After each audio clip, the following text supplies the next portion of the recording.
너무 더우니까 잠을 좀 설치게 되고 또 깼다가 잠들었다가 깼다가 잠들었다가 하니까 오늘 아침에 영 비몽사몽 같기도 하고 목소리도 별로 좋지 않은 것 같기도 하고 역시 사람은 잠을 잘 자야 돼요. 뭐니 뭐니 해도 잠을 잘 자야 돼요. 그죠? 잠을 잘 자야 돼요. 염려가 되어서 걱정이 되어서 근심이 되어서 또 잠 못 이루는 밤이 가끔 있잖아. 그죠? 늘 그렇게 살면 못 살겠지만 가끔 또 그런 게 있어요. 그래서 자신의 연약함을 발견하게 되고 하나님을 더 의지하게 되고 그런 것 같아요. 나는 염려, 걱정, 근심 그런 거 없어. 얼마나 좋겠어요. 그렇지만 우리가 이 땅에 살아가는 동안 특별한 게 우리가 신이 아니기 때문에 그죠? 우리가 하나님의 자녀이긴 해도 천국에 있는 사람이 아니고 이 땅에 여전히 존재하기 때문에 땅에 존재하면서 육신으로 만나는 여러 가지 인생 살아가면서 여러 가지 일들은 우리도 경험을 안 하는 게 아니라 경험을 하죠. 그죠? 우리 몸 아프듯이 다 몸 아프잖아. 그죠? 몸도 아플 때도 있고 마음이 아플 때도 있고 걱정이 될 때도 있고 염려가 될 때도 있고. 여러분 지난번 제가 걱정과 염려와 근심을 구분해 드렸죠. 안 들은 것처럼 그렇게 표정을 짓고 있으면 제가 난감하죠. 걱정은 뭐라 그랬어요? 밖에 떠돌아다니는 거, 온갖 세상에 다 걱정거리요. 그죠? 그게 내 문제가 되면 그게 뭐다? 내 때 되면 염려가 되는 거예요. 그런데 그 염려 내 문제가 됐어? 그 내 문제가 되는데 내 마음까지 깊이 들어와 버렸어. 그게 뭐다? 근심이라는 거. 그래 염려가 근심으로 도달하기 전에 이걸 해결해야 돼. 근심이 내 마음에 깊이 그것이 염려가 뿌리를 박으면 어떻게 될까요? 인격도 무너지고 잠도 못 자고 근심해가지고 건강 해치고 그죠? 그러니까 이 염려가 어디로 내려오기를 막아라? 근심이 되는 걸 막아라. 들어올 수는 있어. 세상 알고 보니까 막 남의 문제인 줄 알았는데 그게 내 문제가 되는 거야. 남의 문제일 때는 그냥 아무 생각이 없지. 그죠? 마음 아픈 것도 없어. 그냥 지나가는데 이게 내 문제가 염려가 딱 돼버리면 이게 그때부터 덜크덩 하고 심각하게 되는 거예요. 근데 우리 그리스도인들은 그런 거 없어. 걱정도 없고 염려도 없고 아무것도 없어. 무슨 철로 만들었습니까? 우리 몸이 뭐 로봇입니까? AI입니까? 아니잖아요. 다 우리에게 그런 게 없는 거 아니라 세상에 사는 하나님의 자녀도 다 만날 수 있어요. 다 염려, 걱정, 근심 할 수 있어요. 근데 문제는 뭡니까? 이게 마음의 뿌리를 박지 못하도록 막을 수 있다. 뭐로요? 기도로 막고요, 말씀으로 막고요. 그죠? 주의 은혜로 막는다 이 말이면 막아야 되는 겁니다. 막지 못하면 계속해서 그 문제에 잡혀 살아요. 그래서 우리가 안 믿는 사람과 뭐가 다르냐? 우리가 말씀이 있는 백성이잖아요. 하나님 아버지를 부르는 자녀잖아요. 이 온 우주 만물을 창조하시고 우리를 만드신 만왕의 왕이신 그분이 나의 아버지시잖아요. 그러니까 우리가 세상 사람과 다르게 산다 이 말입니다. 만나는 문제는 똑같아도 처리 방법이 다르고 해결 방법이 분명하게 있는 사람들이란 말입니다. 그러니까 염려가 되는 문제는 어떻게 해야 된다? 하나님께로 가져와야 되는 것. 나 혼자 풀어서 되는 문제 아니거든요. 우리가 해결할 것 다 해결한다마야 하나님이 왜 필요합니까? 왜 존재하십니까? 내가 다 하는데. 그러니까 여러분 염려가 딱 되거들랑 뭐하라? 기도하라. 사인인 줄 믿으시고 염려를 주님께 토스해야 돼. 토스 넘겨셔야만 근심이 안 되는 거예요. 주님께 이양시켜드리지 아니하고 내 계속 붙들고 있다가는 내게 완전히 토착화 돼버려요. 내 마음의 뿌리를 확 잡아버려요. 그때부터는 뭡니까? 건강 해치고 다 해칩니다. 영적인 은혜 다 날아갑니다. 여러분들이 꼭 그렇게 할 수 있으길 바랍니다. 오늘도 힘차게 비록 어제 밤에 잠은 설쳐도 그러나 이 예배 중에 임하는 하나님의 은혜는 내게 충분합니다. 충만합니다. 나는 하나님 한 분으로 만족하며 예배드리는 하나님의 예배자입니다. 그 믿음으로 오늘도 예배에 승리하시고 주님을 인격적으로 만나는 복된 은혜의 시간 되기를 주님의 이름으로 축복합니다. 우리 바울, 우리 지난 계속해서 보지만 바울 사도는요, 주고 하나님의 뜻에 예민했던 분입니다. 우리 10절에 봐도 이제 하나님 뜻 안에서 너에게 나아갈 길을 너에게 나아갈 좋은 길 얻기를 원하노라 그러잖아요. 하나님의 뜻을 구하는 거예요. 그 다음에 15장 32절에도 나로 하나님의 뜻을 따라 기쁨으로 너에게 나아가 너희와 함께 편히 쉬게 하라. 그러니까 사도 바울은 한마디로 하면 하나님의 뜻, 시작도 하나님의 뜻, 끝나도 하나님의 뜻, 하나님의 뜻 안에서 하나님의 뜻을 따라 행했던 사도였다는 거예요. 그렇게 하려면 어떻게 성령에 예민해야 된다고 말씀드렸죠. 그죠? 성령의 은혜에 예민해야 된다. 지금 주님께서 무슨 말씀을 하는가 관심이 없어요. 주님의 뜻은 뭔가 관심이 없어요. 그러면요, 하나님 뜻하고 전혀 무관한 삶을 살 수밖에 없어요. 성령에 예민하기는 성령에 둔감한 사람이 될 수밖에 없는 거예요. 뭐가 뭔지를 모르는 거예요. 시대가 흘러가는데 이 때가 무슨 때인지도 모르고 그냥 흘러가는 거예요. 홍수에 밀려가듯이 죄악의 홍수에 빠져가지고 그냥 휩쓸려 가는 거예요. 끝이 뭡니까? 절벽입니다. 낭떠러집니다. 죽습니다. 근데 그것도 모르고 웃고 있습니다. 그것도 모르고 뭐 좋다고 난립니다. 때가 분별이 안 되는 거예요. 성령에 예민하지 않고 은혜가 둔탁하니까. 때가 무슨 때인 줄 모르고 그냥 즐기고 웃고 좋아라 하는 겁니다. 그래서 때를 잘 분별하셔야 되는 거예요. 그것은 뭐냐? 항상 하나님의 뜻이 어디 있는가에 관심이 있어야 되는 거예요. 하나님의 뜻. 여러분, 사도 바울이 왜 로마로 그렇게 가기를 원했습니까? 왜 그랬죠? 11절에 보니까 어떤 은사를, 그죠? 어떤 신령한 은사를 나눠주기 위함이다 그러잖아, 그죠? 신령한 은사는 뭡니까? 영원한 하나님의 말씀, 복음인 것입니다. 그걸 나눠주기 위해서, 그래서 그 로마 교회 성도들을 든든히 세우기 위함인 거예요. 13절에 보니까 뭡니까? 이방인 중에서 열매를 맺게 하려 함이라. 어느 이방인과 통일하게 로마 교회도 열매 맺기 위해서. 15절에 보니까 분명하게 이야기하잖아요. 내가 가서 복음을 전하기 위함이다. 그러면 여러분, 사도 바울이 로마로 가기를 위한 그 목적이 하나님 뜻과 전혀 다른 걸까요? 하나님의 뜻과 대치가 되는 걸까요? 우리가 들어도 좋은 선한 의도이지 않습니까? 선한 목적이 있는 거 아니겠습니까? 이처럼 좋은 게 어디 있습니까? 안 그래요? 로마에 가서 그렇게 하겠다는데, 그럼 우리 같으면 어떻게 해요? 그 선한 뜻을 받아가지고 그냥 하나님 기도 한번 하고, 예, 하나님의 뜻인 줄 믿습니다. 아멘. 하고 좋은 뜻이니까 그냥 냅다 그냥 고 하는 겁니다. 행동하는 겁니다. 근데 사도 바울은 그렇게 하지 않았대. 끝까지. 근데 응답이 있었습니까? 이 선한 목적이 있음에도 불구하고 하나님은 오랫동안 응답을 나누신 거예요. 여러 해 동안 여러 번, 로마서 15장에 나오죠, 그죠? 여러 해 동안 여러 번 가기를 원했으나 하나님 막으신 거예요. 하나님 막으신 거단 말이에요. 그런데 막으셔도 소용없어요. 내가 하고 싶은 건 해야 돼요. 이런 사람 꼭 있거든요. 내가 그렇게 하기를 원하는 거 해야 돼요. 그리고 이게 나쁜 거 아니지 않습니까? 하나님 나라의 영광을 위함입니다. 하나님을 위하여 지금 하고 있어요. 우리가 사회 가는 게 전부 다 주를 위함이지 뭡니까? 우리 잘 먹고 잘 살자는 겁니까? 이렇게 이야기하는 사람이 있어요. 근데 하나님의 뜻은 기다릴 줄 몰라요. 난감한 거예요. 우리가 이런 속된 말이 있잖아요. 무식하면 용감하다. 우리가요, 한 가지 중요한 건 뭐냐면, 하나님을 위해서 무슨 일을 하기보다는 하나님의 뜻이 어디 있는가를 먼저 물어봐야 되는 거예요. 이게 우선이에요. 우리는 자꾸 그런 습성이 있어. 옛날에 죄인의 습성 그대로 몸에 배인 게 있어. 내가 해야 되는 거야. 구원도 그냥 하나님이 그냥 공짜로 주시니까 이게 잘 안 믿어져. 그러면 우리의 속성이 뭐예요? 죄인의 속성은 내가 해야 속이 시원해. 내가 해야 뭐 하는 것 같아.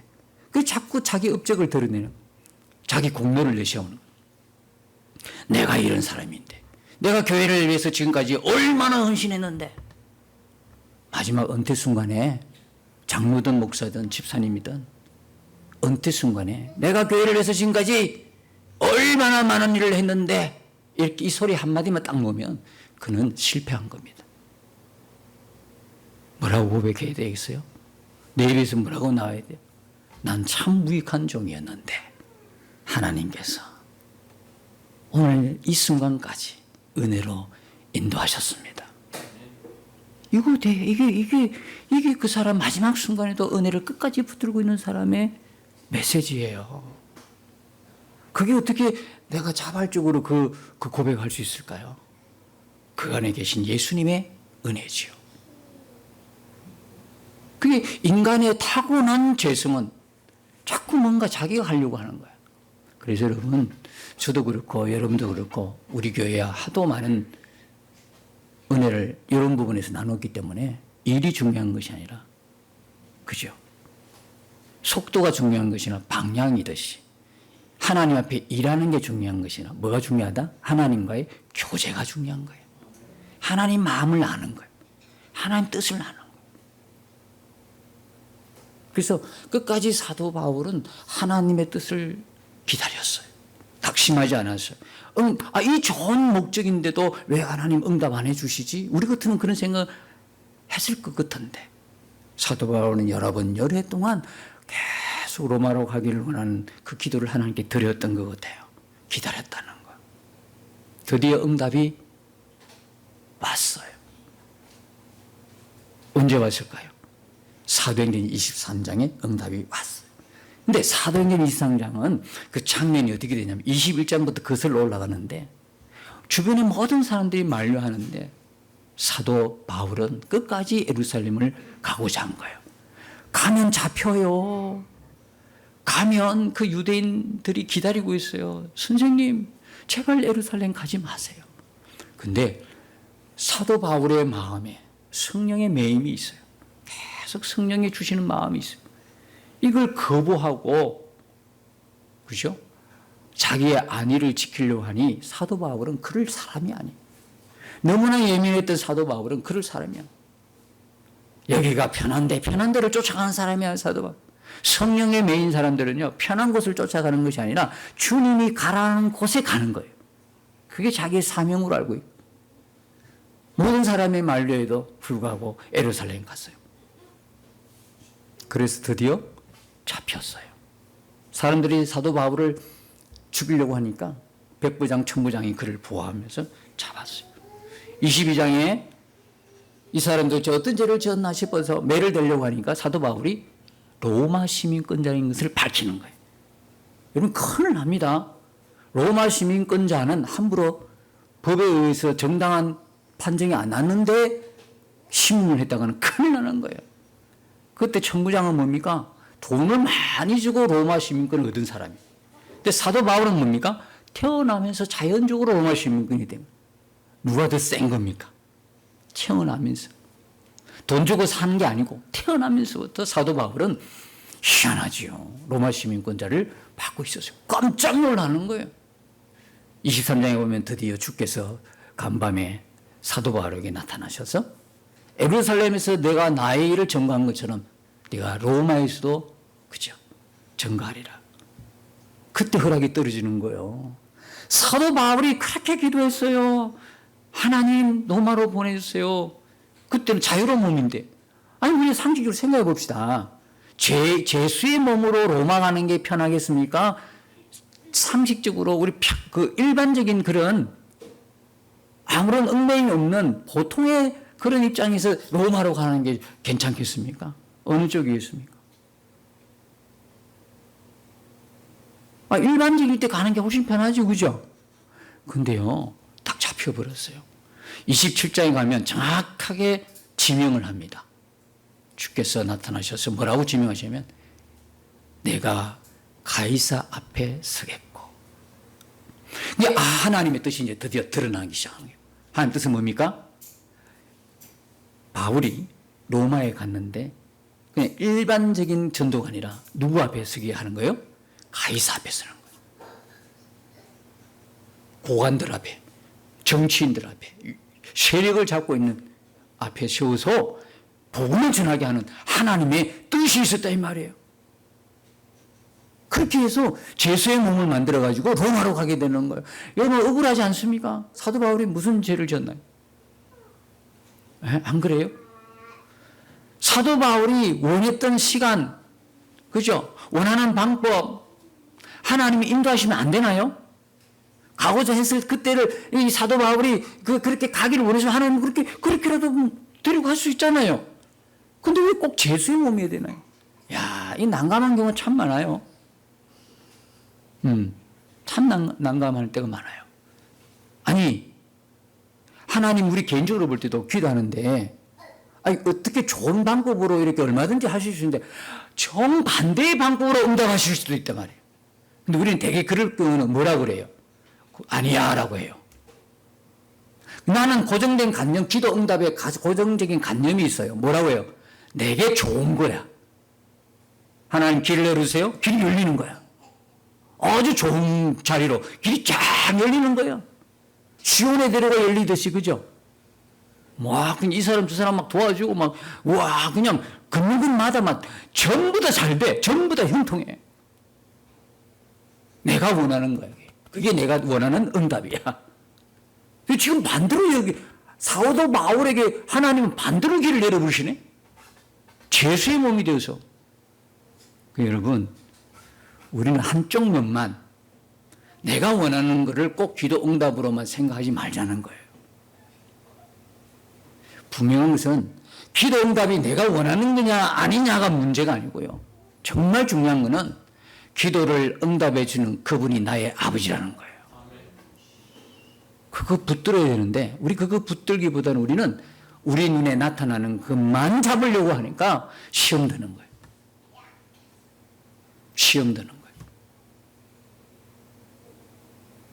진짜 붙들어야 되는 것은 내게 응답 주시는 나의 아버지 하나님. 지난 시간에 말씀드렸잖아요. 에베네셀의 하나님. 함께 하시는 하나님. 여기까지 인도하셨는데 장래를도 인도 안 하실까? 의심하지 말기를 바라는 거예요. 하나님 살아계심을 전혀 의심하지 말기를. 그리고 그 하나님은 지금 내 모습이 그럴지라도 그분 손에 내 삶이 있다는 것. 그리고 내가 이 땅을 떠날 때까지 영원까지 그분의 손에서 나를 인도해 가신다는 신시하신 하나님. 우리가 세상에서 신시하신 하나님 왜 뭘 믿겠어요? 여러분이 믿을 만한 구석이 있을까요? 나를 좋아하는 그 사람 믿어봤어요? 어떻든가요? 하나님은 변함없이 우리에게 신실하셔요. 변함없이.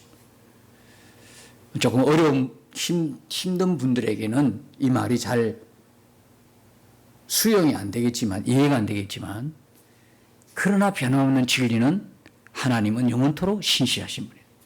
우리에게 영원토록 신실하신. 그래서 사도 바울이 그랬더라는 거예요. 그러니까 우리가 하나님의 뜻이 마구 좋은 것만 하나님의 뜻이라고 볼 수 없다는 거예요. 그렇지 않은 것도 우리는 신실하신 하나님 믿고 가는 믿음의 사람이라는 것을 우리 정체성을 바르게 해야 되는.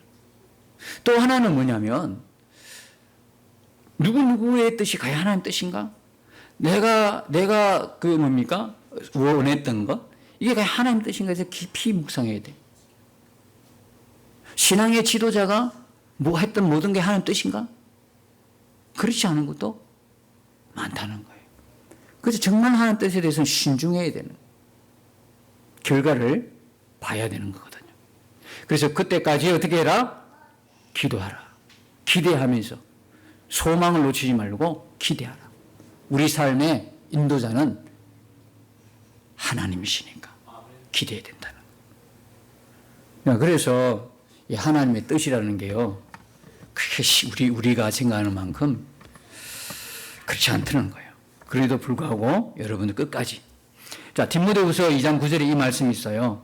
복음으로 말미암아 내가 죄인과 같이 매이는 데까지 고난을 받았으나 하나님의 말씀은 매이지 아니하니라. 기가 막힌 은혜 말씀이에요. 그러니까 사도 바울은 지금 하나님의 뜻을 구했지만 하나님의 뜻이 내가 원하는 것이 아닐지어도 무엇이 이루어지기를 원하는 거예요? 하나님의 말씀, 복음은 매이지 않기를 원하는 거예요. 사도 바울은 누굴 붙들었어요? 내가 원하는 방향을 붙들지 않았어요. 누굴 붙들었어요? 하나님을 붙들은 거예요. 그러니까 이 말씀을 할 수 있는 거야. 우리 같으면 뭐예요? 하나님 왜 이렇게 할 수 있어요? 도대체 왜 이러십니까? 겉으로 그렇게 기도했는데 그쪽이 아니고 이거 뭐 전혀 예상도 못한 이 일들을 이래가지고 무슨 하나님 일을 한다고 하십니까? 이렇게라도 항변할 수는 있겠지만 사도 바울은 그래서 사도 바울이 뭐 특별한 사람이 그런 건 아니고 하나님의 은혜가 있다고 말씀드렸지만은 그래도 사도 바울은 그 은혜에 반응하는 속도나 반응하는 정도가 우리와는 달랐다는 거예요. 정말 예수님을 쫓아가면서 이런 분을 동력자로 만난다는 것은 기쁨이에요. 저도 그렇고 여러분도 그렇고 우리 서로가 믿음 안에서 이런 형제자매가 되는 거예요. 이런 동력이 된다면 참 행복할 거예요. 그냥 기도했는데 이쪽으로 응답이 안 되니까 얼굴이 부락부락하고 그냥 감정의 변화가 있고 그냥 죽겠다 하고 이걸 지켜보는 사람들의 입장도 곤란하잖아요. 그죠? 기도 응답이 없더라도 아니면 기도 응답이 다른 방향일지라도 덤덤하게 죽겠어. 내가 예수님을 믿고 내가 하나님 내 아버지라고 고백하는데 하나님이 내 인생을 책임지지 아니하리라. 하나님이 내 인생을 책임주겠다. 그냥 믿음으로 속으로는 눈물이 날지라도 입술내 고백으로는 하나님이 내 길을 절대적으로 인도하신다. 나를 가장 좋은 방법으로 가장 좋은 길로 인도하셔서 가장 좋은 열매를 주실 것을 기대합니다. 할렐루야 하고 가버리는 거예요. 저도 그렇고 여러분도 그렇고 앞으로 만나는 세상에는 이런 일들이 일어날 수가 있단 말이에요. 내가 원하는 방향이 아닌 길이 일어날지라도 우리는 끝까지 붙들어야 돼요. 뭘 붙들어요? 하나님에 대한 믿음은 끝까지 붙들고 가야 되는 거예요. 그 신실함은 변함이 없어야 한다는 거예요. 로마에 가서 가이사 앞에 서기를 원했던 게 하나님의 뜻이죠. 두 번째는 뭐냐? 로마서를 기록하는 게 하나님의 뜻이었다는 거예요. 만일에 바울이 원하는 대로 하나님이 응답해 주시고 가버리면 바로 로마로 건너갔다면 바울이 왜 로마서를 쓰겠어요? 여러분, 로마 교회는요, 참 유례 없이 깊은 박해를 받았던 교회예요. 300년 동안요. 여러분, 300년은 짧은 기간이 아닙니다. 엄청 긴 기간이에요. 카타쿰이라는 지하 무덤에서요, 살면서 300년 동안 그 고난을 견뎌냈어요. 그 힘이 뭐라고 여러분 생각하십니까? 로마 교회가 그 박해와 고난을 이겨낼 수 있는 힘이 어디 있다고 생각하십니까? 바로 주후 57년경에 건너갔던 바울이 쓴 복음, 로마서. 그 로마서의 복음을 그들이 받고 읽고 또 읽고 암송하고 그 말씀을 마음에 새기고 믿음으로 받아서 그렇지 않을까요? 그만큼 로마서는요, 후대에 자꾸 로마서, 그 복음이 변질될 걸 알고 하나님이 바울의 손을 통해서 성령이 기록한 우리에게 생명과 같은 복음인 것이죠. 이게 바울, 300년 동안 카타콤이라는 그곳의 지하의 무덤에서 살면서 햇빛 한 번 안 들어오는 그 깊은 지하에 숨어 살면서 로마서를 그들이 받았다는 거예요. 우리가 세상을 이길 힘은요, 바로 이겁니다. 로마서만 있는 게 아니라 하나님의 말씀, 메시지 풍성하게 있는 성경입니다. 이게 여러분 박해를 이기고 고난을 이기고 세상을 이기는 능력이고 힘인 것입니다. 말씀 없으면요, 죽습니다. 말씀은 영원한 겁니다. 세상에 다 없어져도 뭐만 남아 있어요? 하나님의 말씀은 영원한 거예요. 왜요? 우리의 생명이 영원한 생명이기 때문에. 말씀으로 이루어진 영원한 생명이기 때문에. 그래서 여러분들, 자녀들에게 부모가 해줄 수 있는 가장 큰 선물은 케이크 아니에요. 사탕이 아니에요. 게임 도구가 아니라고. 컴퓨터가 아니에요. 말씀이에요. 말씀. 아이들이 13세 이후 넘어간 보장이 안 돼요. 13세까지 기회예요. 13세인가 14세까지. 유대인의 교육법에 의하면 그래요. 그러니까 여러분들이, 우리 자녀들이 앞으로 잘 될 거다 못 될 거는 벌써 보여요. 싹부터 보여요. 뿌린 씨가 없는데, 말씀의 씨가 없는데 어떻게 잘 되기를 바랄까요? 그러니까 우리도 다 그 실수를 겪어왔지만 지금이라도 안 늦었으니까 자라난 어른들, 우리들도, 아이들도 하나님 말씀 속에서 야만한 생명의 기쁨을 누리고 은혜를 누리면 얼마나 좋을까 싶어요. 자, 여러분, 우리가 이 로마서 1장 16절 말씀요, 참 로마서의 아주 중요한 대주제죠. 내가 복음을 부끄러워하지 아니하노니 이 복음은 모든 믿는 자에게 구원을 주시는 하나님의 능력이 됨이라. 왜 복음이 하나님의 능력이 될까요? 왜 하나님의 복음이 능력이 될까요? 죽은 자가, 사망의 권세에 잡힌 죽은 자가 생명을 얻기 위해서는 능력 아니고는 안 돼요. 뭐로 하겠습니까, 여러분? 영이 죽은 사람을 영원한 생명으로 인도하는 것은 뭐로 가능합니까? 세상의 지식요? 세상의 그 어떤 것으로는 안 돼요. 세상의 그 어떤 거로 안 돼. 윤리도덕 안 돼요, 안 되지. 교과서 안 돼. 세상에서 가르쳐주는 거 안 되죠. 뭔 살아나요? 육신으로 살 때는 조금 생활이 보장되겠죠? 조금 더 편리한 생활은 보장되겠죠? 영은 어떻게 하실 건데? 영이 어떻게 살아나? 죽은 영이 어떻게 살아나? 죽은 영이 살아나는 것은, 생명 얻는 것은 한 가지밖에 없어요. 하나님의 능력이에요. 그게 뭐냐면 복음이에요, 복음. 그 복음 안에 뭐가 있어요? 하나님의 의가 있어요. 다시 말하면 인류의 가장 큰 난제, 동일한 난제 한 가지, 죄인이 어떻게 의로운 하나님 앞에 서느냐, 이 문제예요. 이 문제를 어떻게 해결할 것이냐. 석학도 이 문제 해결을 못해. 박사도 이 문제 못해요. 아무리 똑똑해도 이 문제 해결할 수가 없어요. 죄인인데. 죄인이 어떻게 의로운 하나님 앞에 설 수 있을까? 이거는 역사 이래로, 인류의 역사 이래로 가지고 있는 모든 인류의 난제, 어려운 문제, 풀 수 없는 문제예요. 유일한 방법이 뭡니까? 하나님의 의라는 말입니다. 복음에는, 믿는 자에게는 하나님의 의가 그에게 덮임을 받는 거예요.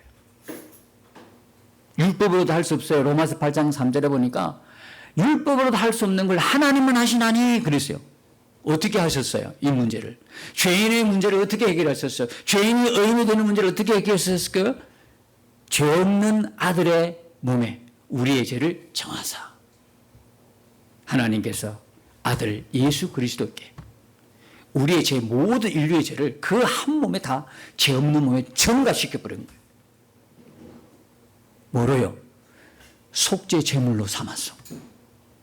예수님이 이 땅에 오셔서 모든 우리의 죄를 대신해서 그분의 몸으로 그분이 우리의 죄값을 다 치러버린 거예요. 그게 뭐냐면 십자가인 거예요.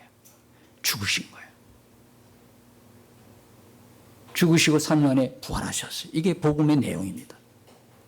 그래서 우리가 예수님 믿는 사람 어떤 일이 벌어지느냐, 죄 문제가 다 해결이 되는 거예요. 그분이 내 대신에 십자가에 이미 죽으셨기 때문에. 그리고 그분이 3년 안에 부활하심을 통해서 그 문제가 해결됐다는 걸 완벽하게 보여주는 게 뭐냐? 부활 사건이잖아요. 또한 이 부활은 뭐냐면 우리가 영원히 사는 존재가 되었다는 걸 증거해주고 있는 거잖아요. 죄에서 죽을 수밖에 없는 죄인 우리가 이제 예수를 믿어가지고 예수의 속죄의 은혜를 입어서 이제는 뭡니까? 이제는 영원한 생명의 존재가 되었다. 이게 복음인 것입니다. 근데 여러분, 복음은요, 알고 보면 속죄의 복음으로 끝나는 거예요. 그분이 내 죄를 사해 주셨다라고 끝나는 게 아니에요. 그분이 부활하심으로 더 이상 복음은 속죄 교리로 끝나지 않고 부활하셔서 지금도 우리와 함께 계시는 주님으로, 우리와 함께 하시는 하나님으로 복음이 확대된 거죠. 그러니까 진짜 여러분이 교리로만 알고 있으면 예수님이 나 위하여 십자가 죽으시고 부활하시고 내가 죄인인데 영원히 죽을 수밖에 없는 그 지옥 갈 수밖에 없는 그 영원한 죄에서 나를 구원시켜 주셔서 하나님의 자녀 삼아 주시고 영원한 생명 주셨네 교리로 알고 있으면 그 복음이 내게 능력이 되지 못해. 내 삶을 바꿀 수가 없어요. 여러분 진짜 복음은 뭐냐면 더 이상 십자가와 부활이 교리에 머물지 않고 그렇게 부활하신 주님이 지금 어디 계시느냐, 지금 누구와 함께 계시느냐 여기에 눈을 뜰 때 그 복음이 내 삶을 완전히 바꾸는 능력이 되는 것이죠. 그래서 진짜 우리가 복음을 믿는다는 건요 뭐예요? 지금 부활하신 예수님이 나와 함께 계신다는 사실을 그대로 믿는 거예요. 그래서 사도 바울이 1절에서 뭐라고 하냐면 예수 그리스도의 종 바울이라고 그랬어요. 여러분 종은요 주인이 있어요. 종이 내가 누구누구의 종이라면 주인이 있다는 이야기예요. 내가 종인데 주인 없는 종이 있을까요? 없어요. 이 이야기 뭐냐면 예수 그리스도 종 바울 이 뜻은 뭐냐면 항상 예수님은 바울과 함께 계셨다는 뜻이에요. 항상. 여러분도 마찬가지, 저도 마찬가지예요. 우리는 예수 그리스도 종이에요. 하나님의 자녀인 동시에 예수 그리스도 종이라고요. 그 이야기는 뭐냐면 항상 예수님은 나와 함께 계신다는 뜻이거든요. 그래서 예수님의 이름은 두 가지예요. 마태복음 1장 21절에 보니까 예수가 있고 23절에 보니까 임마누엘이 있어요. 예수는 뭡니까? 우리의 죄를 완전히 대속해 주신 분이에요. 임마누엘은 뭡니까? 지금도 우리와 함께 계시는 예수님이라는 거예요. 여기에 여러분이 믿음의 눈을 뜰 때 복음이 하나님의 능력이 되는 거예요. 죽은 자가, 영이 죽었던 자가 영원한 생명을 얻게 되는 큰 능력은 하나님의 복음의 능력인 거예요. 그래서 이 사실을 막 전해주고 싶은 거예요. 그러니까 뭐라고 그래요? 16절에 보면 내가 복음을 부끄러워하지 아니하노니 이 복음은 모든 믿는 자에게 이 모든이라는 것은 굉장히 중요한 단어예요. 이 모든이라는 것은요 유대인뿐만이 아니에요. 모든 이방인을 포함하는 거예요. 제자들은요 믿지를 못했어요. 이방인이 구원을 받는다? 믿을 수가 없는 거야. 구원은 오직 누구에게만 있는 거예요? 유대인에게만 있는 거예요. 그런 사고로 잡혀있는 이 제자들마저 이 사실을 전혀 복음이 모든 이방인들 다 포함해서 구원 얻는다 하나님의 능력이다는 안 믿어지는 거예요. 그래서 너무너무 중요한 단어가 이 모든이에요. 모든 유대인뿐만 아니라 헬라인, 그리스도인 모든 이 지구상의 모든 이방인 다 포함해서 복음으로 구원받는다는 거예요. 그러니까 14절에 뭡니까? 헬라인이나 야만이나 지혜 있는 자나 어리석은 자에게 다 내가 뭐라고요? 빚진 자다라는 거예요. 왜? 사도 바울은 하나님도 무슨 사명요? 복음을 전하는 사명 받았거든요. 그 로마에 가고 싶은가? 빨리 가고 싶은 거야. 그랬던 마음이었어요. 여러분, 여러분이 복음을 받았습니까? 복음을 압니까? 복음을 믿습니까? 하나님 자녀가 되었습니까? 여러분도 뭐다? 빚진 자예요. 누구에게? 아직 예수님을 알지 못하는 모든 사람들에게 나는 뭐다? 빚진 자인 거예요. 빚진 자란 말이에요. 이 사도 바울의 의식이 있어야 저 사람에게 예수님을 알게 해야 저 사람이 생명 얻고 지옥 안 가고 천국 가는데 하는 이런 안타까운 마음으로 전도한단 말이에요. 전도 열정이 식었습니다. 우리가 기도하죠? 아니요. 복음을 몰라요. 복음의 빚진 자란 그 사명의식이 전혀 없는 거예요. 여러분 오늘 말씀에 우리가 입각해서 회복해야 될 건 뭐냐면 복음에 우리는 빚진 자라는 의식이에요. 내가 정말 복음을 알고 있는가? 정말 참된 복음을 믿고 있는 사람인가? 그래서 구원받은 하나님의 자녀가 되고 복음의 사명을 가진 자로 사도 바울과 똑같은 동일하게 이 땅에서 하나님 나라 하나님께서 우리를 부르시는 그날까지 나의 사명이 복음의 빚진 자로 복음을 전하는 자라는 분명한 성도의 사명의식이 있는가를 도전하고 있다는 거예요. 사랑하는 성도 여러분, 하나님의 능력, 이미 그 복음을 우리는 받아들여서 하나님의 자녀가 되고 생명의 역사를 삶 속에서 이루어가고 있는 자들. 더불어서 사도 바울이 복음의 빚진 자인 것처럼 우리도 빚진 자라는 분명한 믿음의 의식을 갖고 한 주간 시작되는 세상 속에서 우리 주변에 가장 가까운 사람들로부터 가족으로부터 나를 통하여 복음이 건너가는 내가 그 브릿지, 다리 역할을 감당하며 복음의 사명을 감당해서 우리 주변에 다 예수님 통해요 영원한 생명의 역사가, 하나님의 능력인 복음의 역사가 일어나는 우리 모두의 삶이 되시기를 예수님 이름으로 축복합니다. 주와 함께 싸워 승리하리라. 날마다 믿음으로 나 살아가리. 날마다 믿음으로 나 살아가리.